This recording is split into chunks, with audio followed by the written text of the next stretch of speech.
Can the Constitution exist side by side with indigenous traditional customs? How best can indigenous cultures and traditions be promoted and preserved? Is virginity testing constitutional? Was it constitutional for the Gender Equality Commission to rule against the bursary for virgins? What time is it?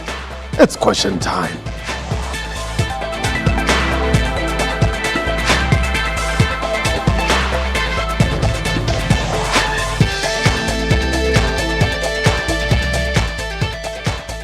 Hello and welcome to the show. My name is Mpo Tsedu.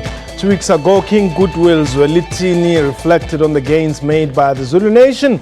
This as the kingdom prepares to celebrate 200 years since it was formed by world-renowned warrior King Shaka Zulu. Virginity testing and the reed dance remain part of the pride of the Zulu culture. It is virginity testing, though, that has been under the spotlight for quite a while. This after the Uthukela District Municipality in KwaZulu-Natal awarded bursaries to virgins earlier this year. Subsequent to this, the Commission for Gender Equality ruled that the awarding of bursaries to young women based on their virginity is unconstitutional. While debates around virginity testing continue, it is ironic that on Saturday, Heritage Day will be celebrated under the theme Human Treasures by Asserting Our African Identity. We are live, and you can call us and air your views. The numbers to dial is 089-110-4210. Our Twitter handle at QuestionTime24. My guest today, Mfano Zelwe Shows, is the chairperson at the Commission of Gender Equality. Joining us from our Durban studios is Umamuno Makuku Ngobese, founder of Nomkhubulwane Culture and Youth Development Foundation.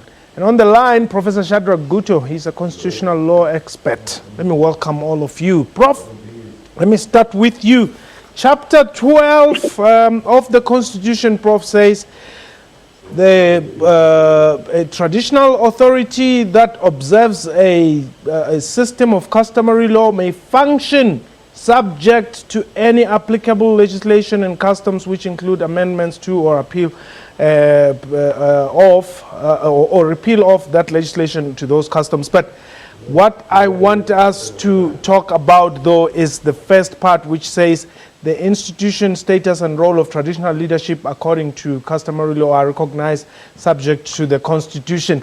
Can this Constitution coexist with African customs and traditional values? In my view, yes, it can, depending on how we interpret it and apply it. And if we interpret it and apply it in a progressive way, which give room for cultures to evolve, there is certainly no conflict whatsoever. I think the problem are those who read the Constitution literally, and therefore, from that point of view, they try to interpret it in narrow ways, which sometimes can be abused by those who have authority, like traditional leaders under Chapter 12 of our Constitution. However, the question of African traditional cultures is very broad. We need to unpack it, because if we don't unpack it properly, when we confine it to very few areas of life, that is things like male circumcision and all those. Sometimes we look at dress codes. Sometimes we even look at it as reed dancing and so on. But culture is really our people's way of life. The question is, how do those ways of life get modified, where there is a reason for modification as we progress forward? Okay.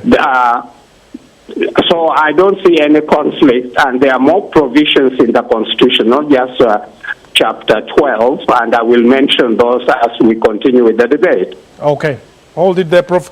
How did you arrive at the point where you say for instance, virginity testing is unconstitutional? We did not say that virginity testing is unconstitutional. As a Commission for Gender Equality, we're investigating the relationship between awarding a bursary and on the basis of virginity.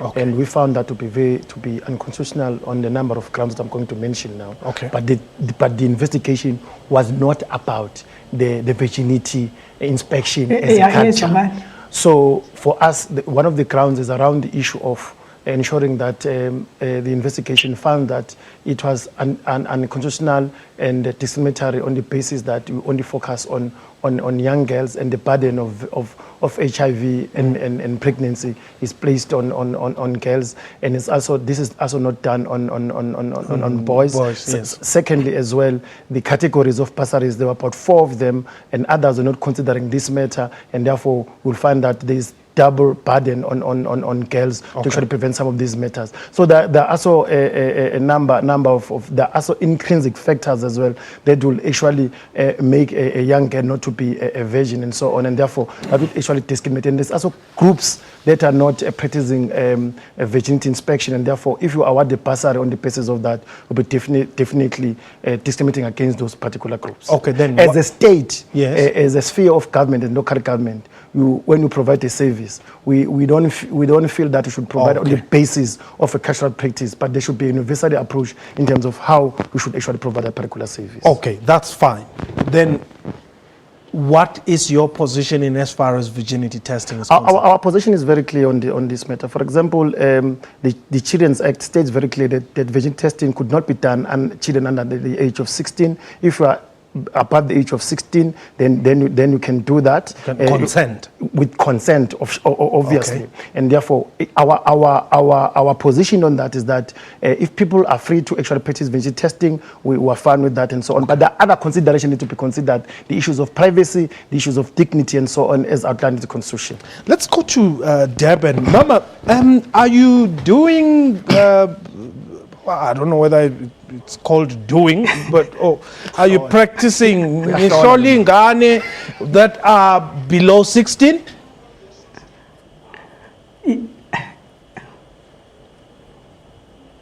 Yes, go ahead. Okay, can I respond? Yes, go ahead. Oh, yes. Yes, I mean, when we look at the high rate of rape in South Africa, and secondly, we must also bear in mind that virginity inspection is a natural phenomenon. It's nothing big about. It's not a big issue to us, as in our practices, our norms and values. And I must say to Mr. who is there that I didn't know, we didn't know as South African indigenous people of this country, when people are making policies without our consent as parents, as kings of this of South Africa, they just do whatever they like. So 16 years, just imagine. They are saying rape, they are saying abortion at 12 years. And 16 years, these girls must start doing virginity inspection. Whose kids are they talking about? Are they us or are us? Yes. Secondly, when we look at the concentrating on girls only themselves, how about boys? What are they doing about boys? Okay, Secondly, how about the grants? The grants that are given to the girls that have fallen pregnant prematurely. And they are rewarded. When we talk about bursaries to reward these girls who are pure so that they further their own studies, there is a big noise. So there are contradictions. And I must also say, the Constitution of South Africa is 22 years, and we were here a billion years ago. We cannot change colors, unfortunately. All right, hold it there, ma'am. Let's take David in Lusikisiki. Welcome. Thanks. Man, I would like to say I actually encourage the virginity testing. Okay. Because it has a moral teaching behind. And another thing, it sort of disencourages children to be involved sexually, and it actually helps them, it prevents them from getting HIV and AIDS. What is wrong with that? But it is illegal if it is conducted on children that are below 16. Protecting your child. Well, So I'm now talking. Basically, parents are protecting their children from what the government has failed to protect them from. Okay, David, let's get your comment quickly before we bring The Commission in for Gender Equality is the creation of the constitution of this country. Yes. And we're created by the constitution. We'll always do what the constitution requires us to do. And we promote and protect gender equality. And we also have the act that actually enabled us to do that. And those laws as well that my comrade Sis Nomakoko is talking about from Durban were created by a National Assembly, a conglomerate of all parties in Parliament. Okay. And also, when we talk about the Constitution, it was widely publicized and people actually engaged on that. So for us, we act on the laws of the country, not only on the laws of the country rectified a number of international instruments as well, okay, which in terms of Section 31 of the Constitution of the Republic of South Africa, we must also utilize those international laws to actually benefit us as South Africans because we adhere to those international laws. All right, we're going to take a quick break. When we return, we'll bring back Professor Shadrack Guto here, just to look at. It is clear that the Constitution and indigenous customs and traditions are clashing. What do we do? A reminder that you can give us a call, 089-110-4210. This is Question Time.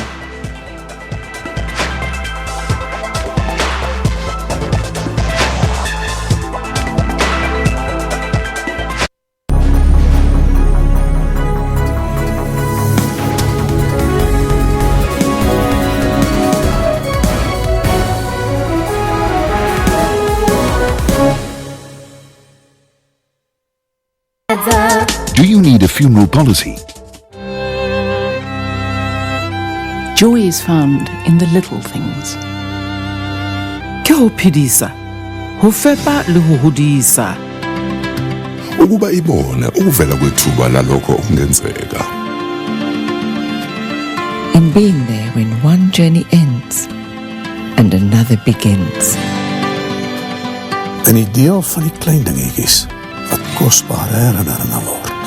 Life is the gift of growing new memories each day.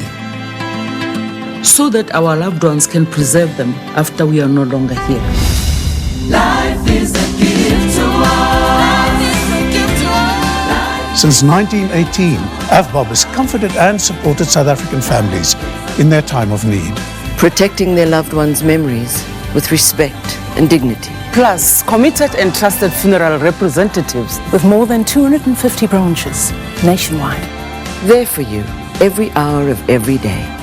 AVBOB provides a complete funeral service solution for everyone, even if you're not an AVBOB policyholder. Make sure your family comes first. Always. AVBOB, we're here for you. If you would like AVBOB to call you about a new policy, SMS family and your name to 41790.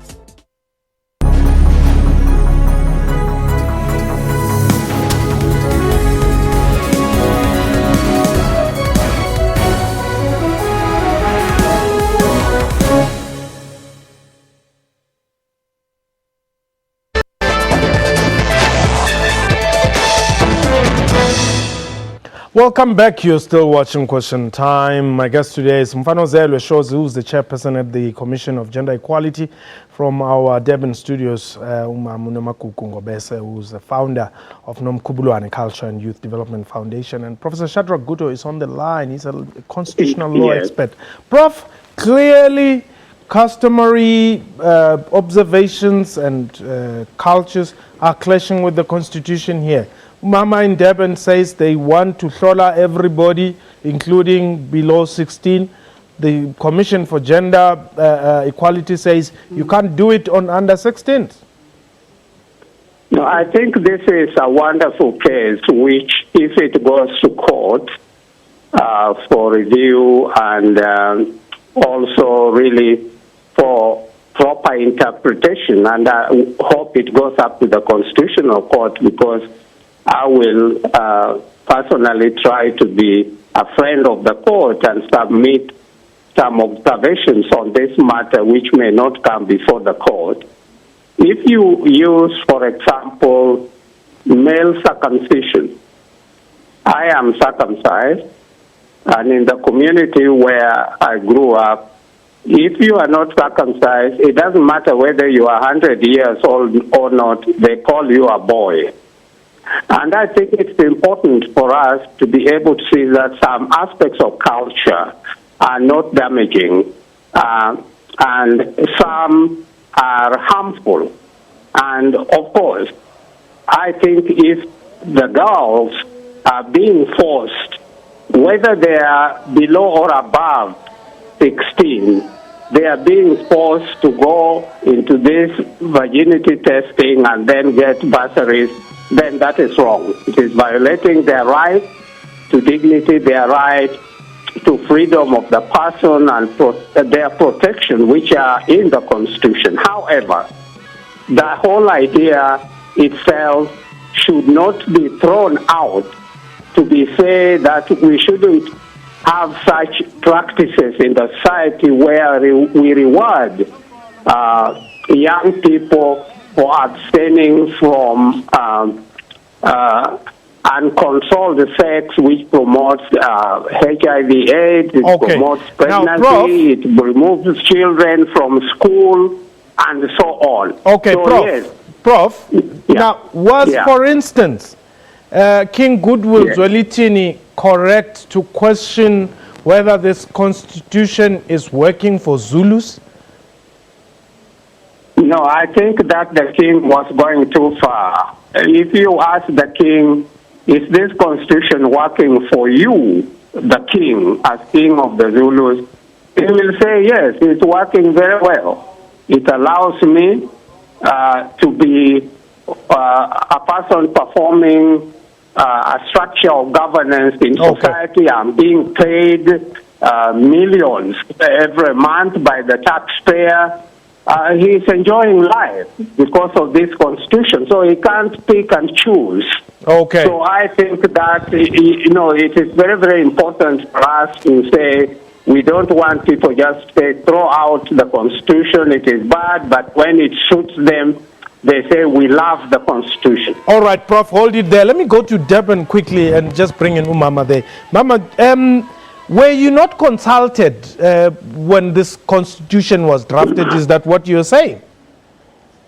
Yes, we were excluded, and I would like to ask Prof there, is he talking about something that he knows and practices in his ethnic culture?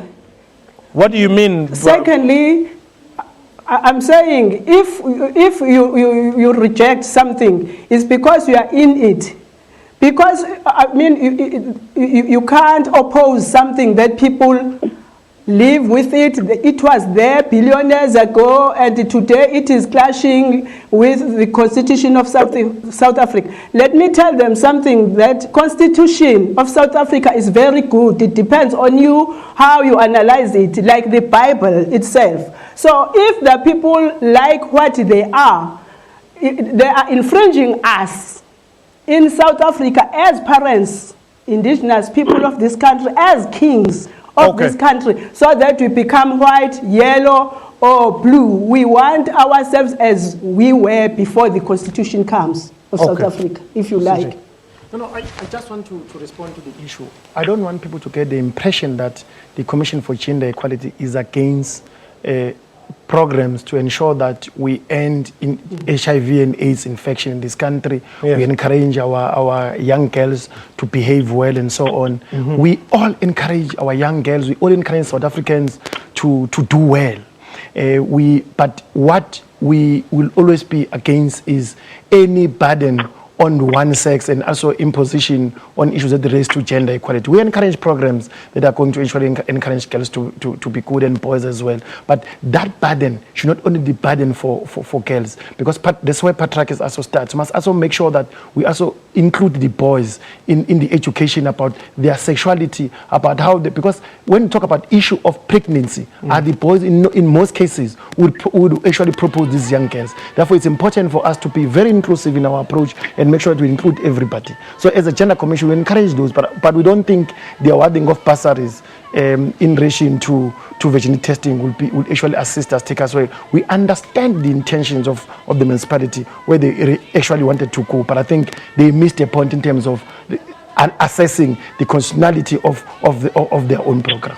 Now, Mama, let me just check this with you. In instances where your practices are viewed to be against the provisions of the constitution of the country, are you willing to bend and allow the constitution as the primary law that governs this country to take the lead and advise you on such?